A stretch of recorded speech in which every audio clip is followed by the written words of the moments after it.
Families who believe miscarriages and devastating birth defects were caused by the pregnancy test Primados say it's a fantastic positive that the government has told this programme it's committed to reviewing all new evidence regarding oral hormone pregnancy tests and adverse effects in pregnancy.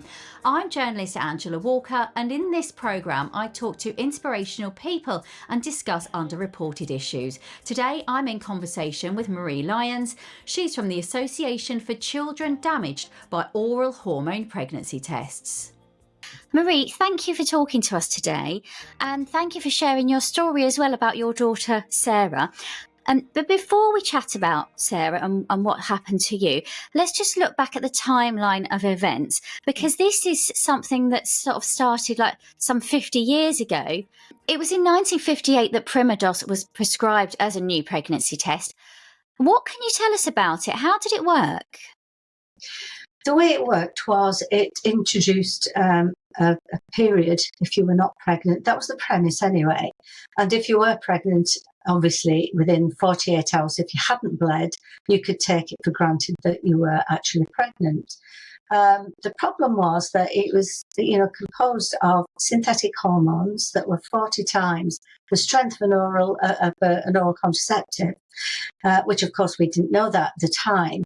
But it was also supposed to be used for amenorrhea. And amenorrhea is an absence of periods.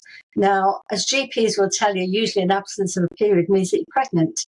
So many women possibly would have taken that, assuming that it was a missed period, and that would have induced a miscarriage or a bleed. And this, of course, as I say, is something that we didn't know at the time. But in 1958, even as early as 1958, we had the first warning. And that was from a GP called Dr. Edwards. And his warning to the Committee of Safety of Medicine and Safety of Drugs was that this is a type of insult to the fetus that could actually cause congenital abnormalities in a not well-established pregnancy. And of course, when you're taking that, when you've literally just missed a period, it is not a well-established pregnancy. And sadly, his warnings were just not listened to. And so when we're talking about abnormalities, what kind of problems are we talking about, Marie? A lot of limb problems. So it was either shortened limbs, missing limbs, toes and fingers that were fused, very, very often severe brain damage, heart problems where the heart just didn't develop, transposition of vessels so that, that they're all on the wrong side. Really, really dreadful injuries. The sad thing was that it wasn't a pattern. With thalidomide, there was always a pattern of the limbs. And with our families, it was a lot of internal damage as well. It was only later on that we found out that thalidomide victims also had similar injuries to us that were not visible. But it was easy to kind of quantify what happened with thalidomide because it was such a pattern of injuries. And so you had a baby, you had a little girl called Sarah. I did. What year was that? And what happened when you had Sarah? Sarah was born in 1970. Now, you've got to bear in mind that we'd had many, many warnings before then about the danger of these hormone pregnancy tests. And in 1967, there was a definitive study produced by Dr. Isabel Gall, which gave a severe warning that these drugs were causing the damage. However, they were still on the market in 1969 when I took the tablets. And Sarah was born, in 1970 when I took the tablets, and Sarah was born in the October of that year. Her left arm had not formed below the elbow, but there was a tiny little pad at the end of her elbow, and that had 5 tiny digits. So obviously the hand and the arm were there initially, but just didn't develop. She had to have those amputated when she was 13 months old, which again was another trauma. She was only a little baby, and that was quite a severe operation. And basically, but when I look now at some of the other damages that occurred with other families, we were quite lucky. What was it like when you had your baby and, there she was and she is perfect as she was beautiful, Yes, but she had a problem, she did. her arm hadn't developed properly. Mhm. How did you feel, Marie? It was very difficult at first because you always feel more when your child is hurt than you do when you're hurt. And my problem was that, she was beautiful, very feisty. Certainly didn't let it hold her back at all. Even in hospital, when she had the amputation of the fingers, she was up in the cot and taking the bandage off within about an hour. But it was difficult because once she started school, in those days, it wasn't actually something that was as common to see a child with an artificial arm, and it was a horrible, heavy arm that had to go with straps across the shoulder. And children were frightened of her because if she turned quite quickly, of course, the arm could just knock into one of them. So she did suffer quite severely when she first went to school. And it was only thanks to the wonderful teachers that actually said to the children, Sarah's just different. You're different with your hair colour, with your height, with your whatever. And she's just different. And that was, but then the second wave came when she became a teenager. And that then is when you're into, relationships and going out and getting. And she was beautiful, really, 5'8", absolutely gorgeous. But nevertheless, not everybody would accept that she had an artificial arm. So you took these tablets in 1970, Yes. and the warnings within the medical community were being given out long before 1970. Oh, of course. Well, I said the first one was in 1958. From 1964, we had another one from another doctor that said, and this was actually from the GP research group, and they found that 8.2% of 60 pregnancies had found congenital malformations, and that was after taking an oral HPT. Another, again, medical professional actually wrote to say, this actually looks like it could be another thalidomide. So these were all 64, 65, they were just relentless. And they were always telling the health authority, the current regulator, and the regulator just dismissed it. And eventually Dr. Gal produced her, and it was an extensive review of the pregnancies. And she was actually a doctor at Carshalton Hospital, so she was dealing with pregnant women all the time. And she was the first one to actually see that there was a link because of so many of her patients who were either miscarrying or having babies with congenital abnormalities. And that made her actually research it really thoroughly. She presented this as well to the Commission, the Committee on Safety of Medicines, which they absolutely ignored and ultimately had to say we have no defence in the 8-year delay in taking these tablets off the market. Yeah, because it was not till 1975 there was a warning from government health regulators. In 1977 there was a second warning. And it was 1978, 8 years after you had Sarah, that it was taken off the market. It was. I think that the frustrating part is the 1975 warning, which was an official warning to GPs, said that we have found a link between taking these tablets and adverse effects. The 1977 notification that went out said quite definitely the link has been confirmed. So I don't quite understand why, it's still today is denied that there's any kind of association between taking these tablets and the dreadful adverse effects our members have suffered with. It just does not. It defies logic, really. That's all I can tell you. Even in that day and age, that so many, specific warnings have been sent to the UK regulator, who had actually dismissed them, would not actually take any action, did his own research and actually did a full study. And that study confirmed that there was a 5-to-1 chance of abnormalities if you took the oral hormone pregnancy test. Instead of warning the GPs about this, he actually contacted the drug company and said, I'm giving you a heads up before this actually gets to any kind of legal action, that this is what I've found, but don't worry about it because I've destroyed all the evidence. Shocking to hear. Well, in 2017, an expert working group commissioned by the government said it found no association. But then 3 years later, 2020, Baroness Cumberledge chaired an independent review and it did find an association and adverse effects. And Yes. that's just 3 years ago.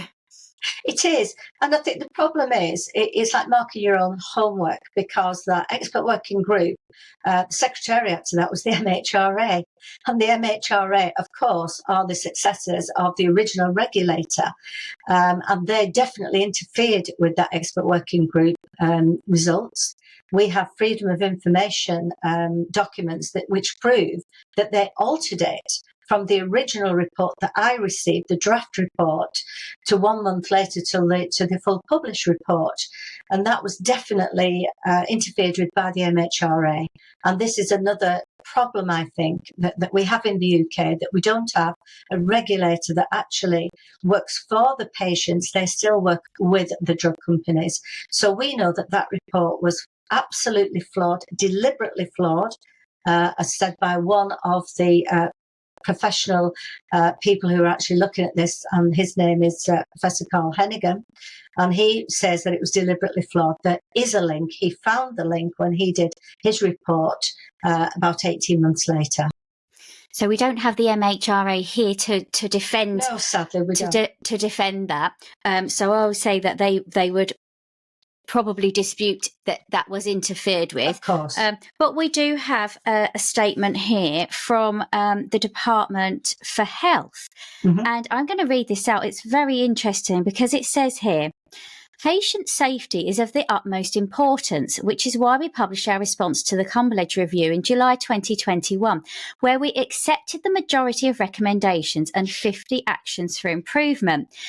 The scientific evidence, this statement from the Department of Health says, does not support a causal association between hormone pregnancy tests and birth defects.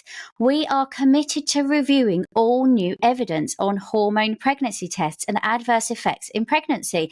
Now, this is a new development, isn't it? Because they're committing to reviewing that. But when you got your day in the High Court, it didn't pan out for you how you wanted it to. No, it didn't, because they vehemently defended the situation. They absolutely supported 100% the expert working group report, and they used that throughout the whole of that 4 days to say, this is why we dispute your findings, because this was a full expert working group that worked for almost 2 years looking at the evidence. They would not acknowledge that Theresa May actually stood up and said that it did not add up, because she'd read it cover to cover. They would not acknowledge that more than one prominent scientist had said that the figures did not add up. It had a full meta-analysis done by Professor Carl Hennigan, but they have stuck to that rigidly throughout. So for them to say now that they are committed to reviewing new evidence just doesn't add up for their behaviour either. They were very, very aggressive in court and definitely said, there is no case to answer. And the other thing that's really quite telling is they quite insist that it has to be a causal association. They are very well aware, even lay people are aware, to get a causal association, you have to give that tablet to a pregnant woman. That's the only way that you can see cause and effect. But I know that there are scientists out there that are working on the probable effect, which is as near to causal as you will ever get. And they're getting good results.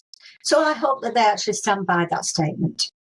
So this was May 2023. This was just Yes. a few months ago. Yes.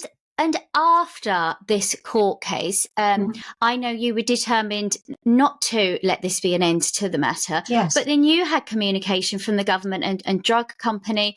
Tell us about that, because this communication was really trying to silence you, wasn't it? And to stop you from taking further legal action, regardless of any new evidence that you might find. So just talk me through that. It was intimidating. Our members were absolutely petrified, because the implication was, and it was quite a confirmed implication, that if we continued with the legal action, that we would be liable, and they would ask for costs of the previous hearing in 1982 and the current hearing today. Those costs, if we'd have had to have paid the full amount, would have been in excess of £11 million. As you can imagine, our families were absolutely petrified. And I think that was compounded by the fact that they had email after email sent to them to say, you need to sign this. And if you do not sign this, we will be coming after you for costs. And I think the final upset for our members that really did cause enormous stress. They received a binder this big, full of documents, and all of them basically with the same kind of message. This is the evidence that we have.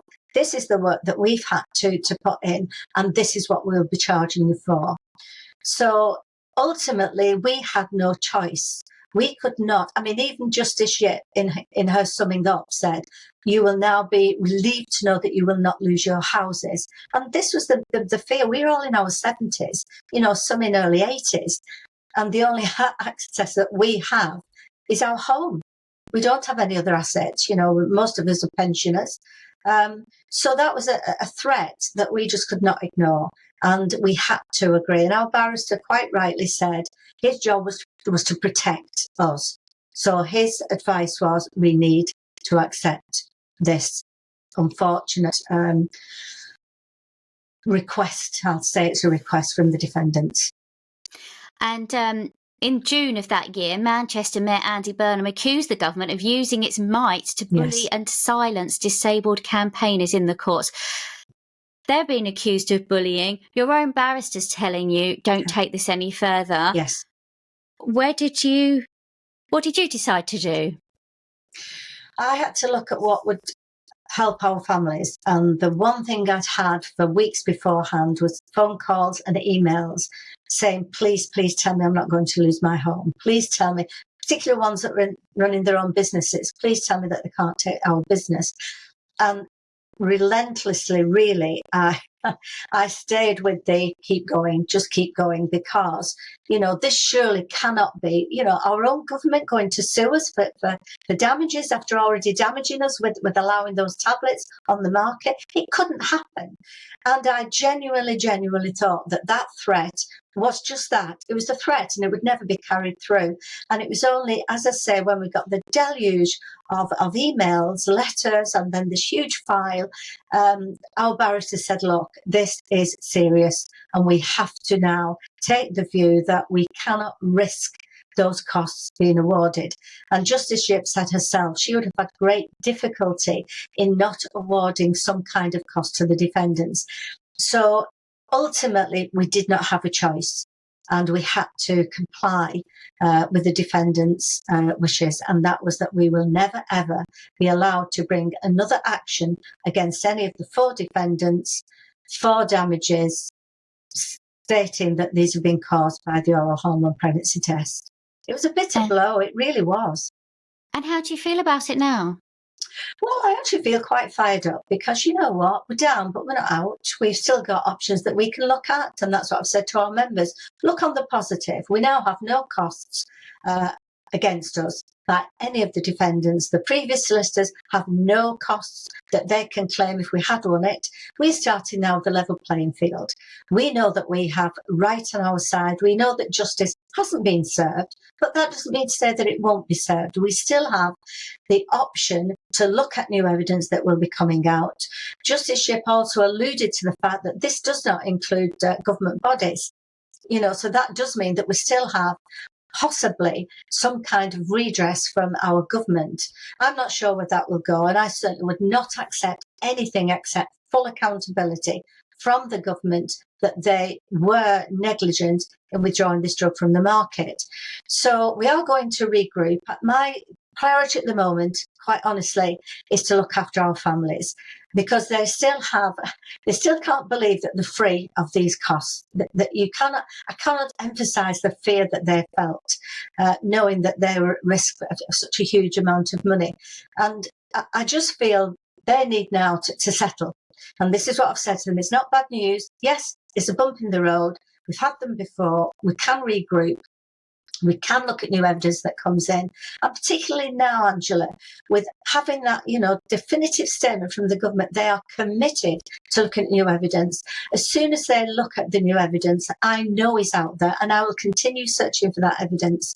They will be duty bound, morally bound, to actually review their current stance. Yeah, this is great, isn't it? Because this is just this statement that we've received this week. Yes. I'm going to read that bit out again because it's so important. Yeah. We are committed. It says a DHSE spokesman says, we are committed to reviewing all new evidence on hormone, pregnancy tests and adverse effects in pregnancy. We've got it here. It's in black and white. Let's see them reviewing this new evidence because it's out there, you say, isn't it? Now, let's just read this out because we do need to give Bayer's side. And this is what they say, their reactive media statement. I did invite them to come on the podcast. I invited the Department of Health. They both declined, but this is their statement. And they've said, the High Court judgment of 26 May 2023 dismissed the legal case in the UK. The judge considered all circumstances and noted the litigation is an attempt to relitigate issues that were considered in earlier litigation which failed because a causal association could not be established between HPTS and fetal harms. Having considered material before me, I conclude the position as not materially changed in the claimant's favour. As such, the proceedings were struck out and the court determined in bringing the claim there'd been an abuse of process. It goes on to say they've got sympathy for the claimants given the challenges in life they've had to deal with, but Bayer's maintained over the course of more than 40 years there's no causal relationship between the use of Primados and increased incidence of congenital anomalies, in which case it begs the question, why was it removed? Exactly. Why was it removed from the market? But there we go. This is what we've got from Bayer. So that's their statement there. How are you feeling, Marie? You've been fighting this fight. I mean, how old's your daughter now? She's like 53. She's 53. Mm-hmm. At what point did you start this organisation to fight for justice, to fight to have this link established and to receive a compensation for it and acknowledgement of the harm? Yeah. The acknowledgement of the harm is the most important thing. We need to know that we were not to blame. We started in 1978, and at that time, with 800 families who wrote in to say that they'd been damaged. We were forced to withdraw in 1982. Yeah, it was 1982. After the court case was stayed, and the reason for that was that. Bayer Shearing, as they are now, had 31 experts and we had 8. So we were outmanoeuvred in relation to finance, which has happened again this year. We didn't have the financial backing. We didn't have the legal backing either. We just had a barrister that's working pro bono and a barrister that has actually been lent to us by Advocate, which is a fantastic charity. But nevertheless, they're both committed.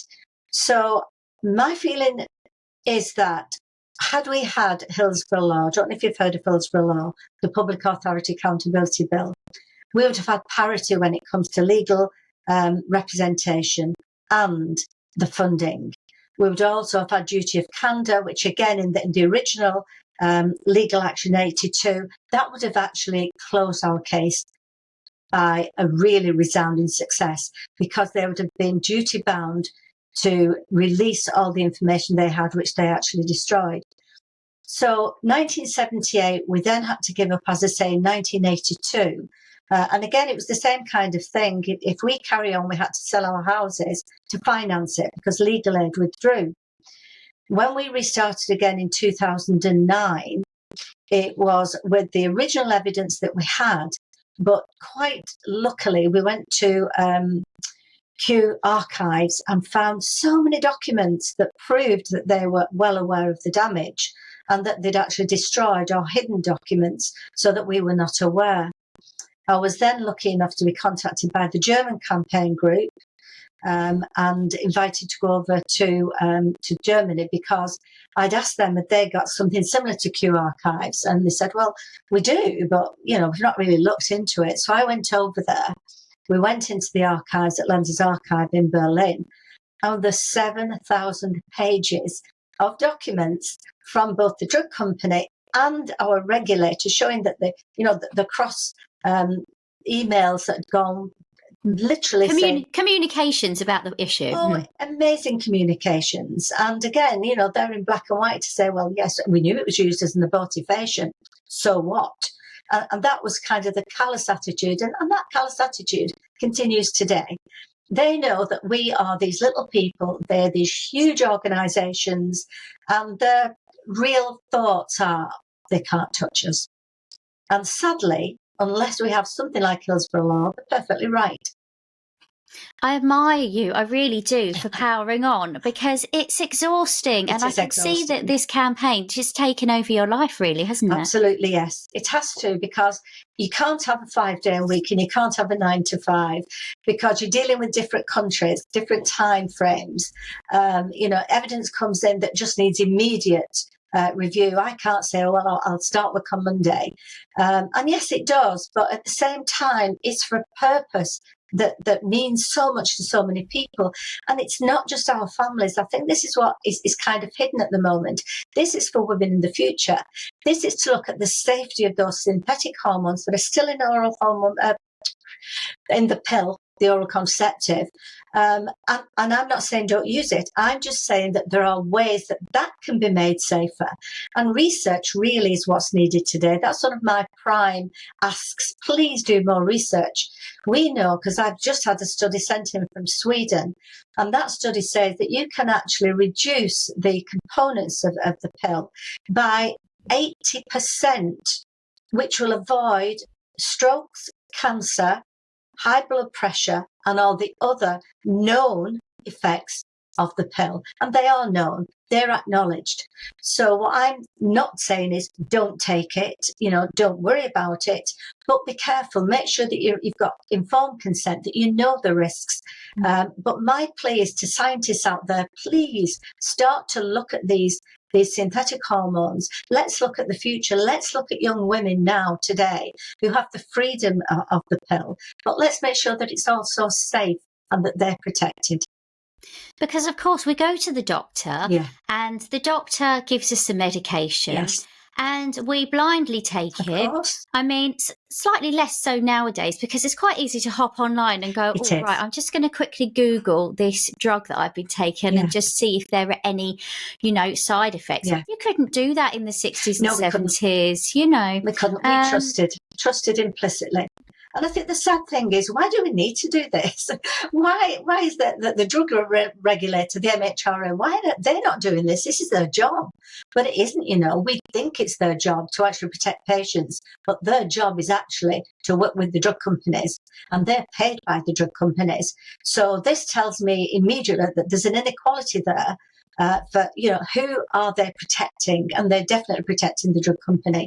So this is a concern I've had since I started back in 2009. I didn't even consider this in the early days, but it's only now with finding more and more out about the damage that's done by these synthetic hormones. They're still used as an abortifacient, in third world countries. And that was the use for them, but that use was never disclosed. So you've got to consider, if you've got something that's an abortifacient, how on earth can that be a pregnancy test?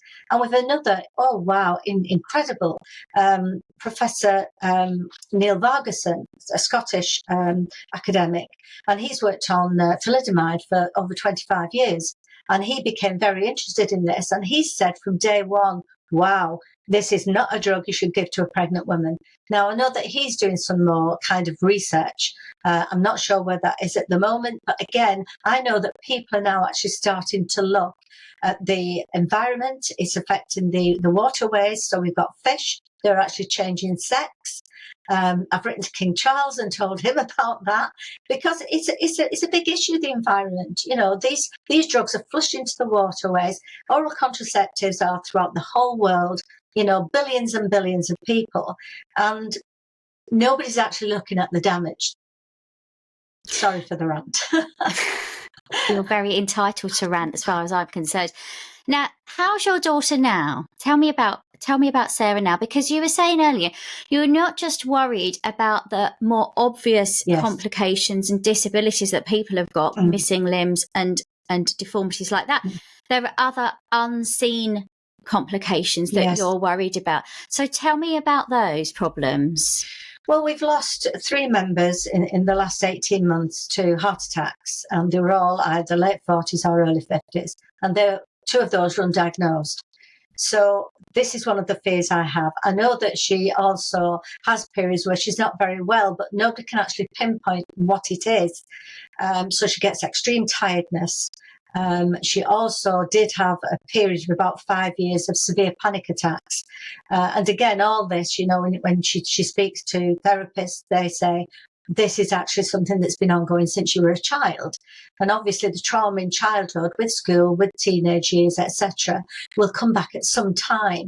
But I do know with some of our other members, with one of them now that's actually in a wheelchair, because her internal injuries have really started to take hold, and she's going to need a massive operation on a bladder and a bowel. So this is where the fear is for me and for the other mums. We've managed, thank God, to keep our children relatively healthy for now. But what is there in the future? But, the other thing as well, which is so heartbreaking, are the number of families whose child didn't survive. And they look at every anniversary, every birthday that should have been, every, Christmas, every Easter, whether they would have been married, whether they've had grandchildren. That never, ever goes away. That's the forgotten child, if you like, from other people. So it's all those effects that are so difficult. And how many people, it's so hard to quantify, isn't it? Yes. Because, if somebody did take this tablet and it did induce a miscarriage, then it's, it's 50 years ago at the time that event came and went, it might not even have been registered anywhere. So it's very difficult, isn't it, to put a number on it? It is difficult. And I think this is where I feel frustrated. That there are women out there that feel that they did something wrong, and they didn't. And it was the sheer cynicism of the drug company that in 1978, 1,000 packets a month were sent to Northern Ireland, allegedly from an amenorrhea. Now, you're not telling me that was from an amenorrhea, because at the time, abortion was illegal in Ireland. And my feeling is that was a cynical move by the drug company. We'll send this over for this purpose, but if it's happened to be used for something else, so what? Now, again, a lot of those women probably did genuinely go to their GP for a pregnancy test, and they may have been given these drugs absolutely unknowingly, as we were. And again, once they found out about the other effect, they may actually be thinking, oh my God, I did this to my child, and people think I did it deliberately. And it's those kind of add-on effects for women throughout the world, they're giving these to young girls now to stop their pregnancies, because abortion is frowned on in these third world countries. And it's that use that I vehemently oppose, and I really want that to stop. Yeah, it kind of beggars belief that we've got a product here which is used for abortion, and at the same time it's being distributed as a pregnancy test for people who want to have a baby. Those components are in the current day abortion pill. Do you know that? They're actually in the pill today. So what does that tell you? And why can the drug company not really just say, okay, right, hands off? One of the reasons, we had a wonderful debate in Parliament with some fantastic MPs. Theresa May was one of them. And Sir Mike Penning actually stood up and said, this was a drug that came from our health authorities. This was from the government health service, if you like, and yet they're denying culpability when they're responsible for it being on the market. Sir Ed Davies stood up and said, I know the reason that the drug company won't take responsibility, because over 80 countries were actually using this drug. That's how many countries that they're flooded with it. And what his thoughts are that if the drug company had to admit liability here, they'd have another 79 countries coming after them. I don't know if that's true, but it does stand to reason. It stands to reason that if in a court of law in this country it was ruled that it was responsible, then that would roll out across the country, and the financial implications Yes. will be Huge. astronomical. Yes. So I can understand that. But how do you feel? I mean, there was an acknowledgement, wasn't there, when Matt Hancock, he apologised, did he not? What did he say about it? Then he rescinded that, because when I actually got back in touch with him, the comment was, "Oh gosh, no, we were just apologising because we didn't listen to you. We're not admitting any kind of responsibility, not even moral responsibility for keeping it on the market." So that apology, I knew it was worthless as soon as the words came out of his mouth. There was no sincerity there, no real empathy. So I dismissed that immediately. It wasn't a great shock to me when it was then changed to another, way of looking at it. And for me, as I said, the person who really took charge of this after the expert working group report was Theresa May. And that was Sir Mike Penning again, who actually said to her, "Have you actually read it?" She said, "Well, no, but obviously I've got, special advisors who've read it." And he said, just read it. And she did. And she said, as soon as she read it, she just thought, whoa, no, this doesn't add up. But that she's included us in her book as well, which I'm so delighted with. And again, that's just an acknowledgement that even, that far removed, if you like, that she is now from being Prime Minister, she still has this certainty that she did the right thing in actually agreeing to the IMMDS review. She's the one that set it up. And that was simply because of Primados and the fact that the expert working group report was flawed. And how do you feel about all your dealings with government?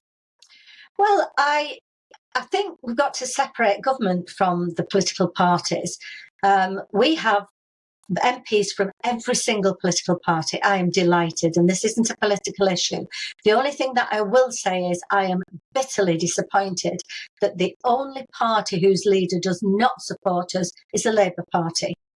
And Keir Starmer, we have tried to get an interview with him. And it was the same with Jeremy Corbyn. I managed to get a half an hour with him. He promised he would support, because I had a letter that I'd signed from every single leader of every political party. One of them even sent his signature from Paris, where he was actually there at the time, and he refused to sign, and I couldn't send that letter to the government.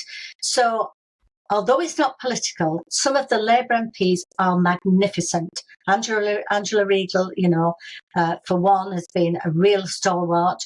We've got Yasmin Qureshi, who actually leads the APPG, with 132 MPs.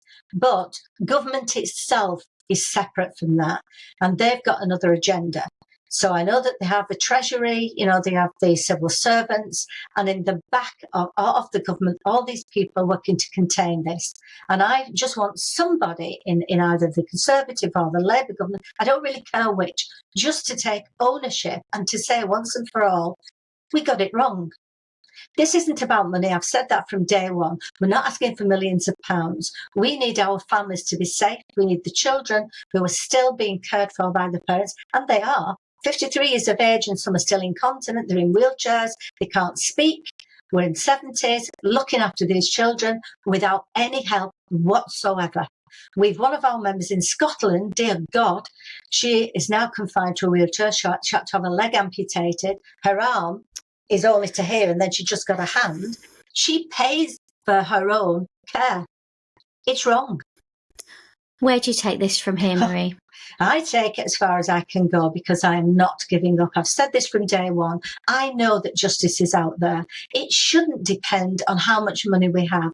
And it shouldn't depend on the government really outmanoeuvring, if you like, with the finances, there were 2 KCs, 2 barristers, solicitors, clerks. There was a total of about 25 people on that side of the room, defendants. We had 2 barristers and me on this side of the room, and that was it.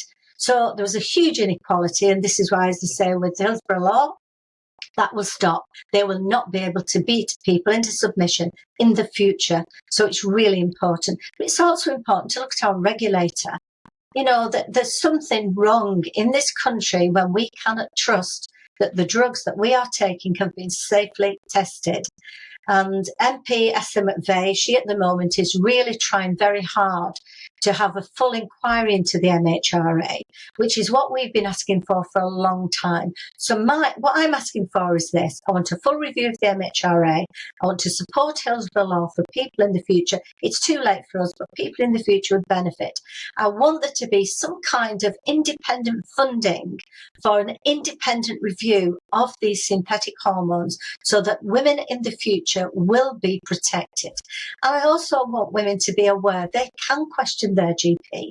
They can actually ask to make sure that they've got all the risks and benefits before they take any kind of medication at all. And this is the same, to be absolutely honest, for the medical devices, because you've got Kath Sampson, who manages the MESH campaign, who's worked her heart out, just the same as we have, to try and get some kind of justice and to stop women actually suffering in the future. So we're not alone. There are other people who are in the same position, and I don't think we're anything special, but I do think that we can make a difference if people would just listen and act.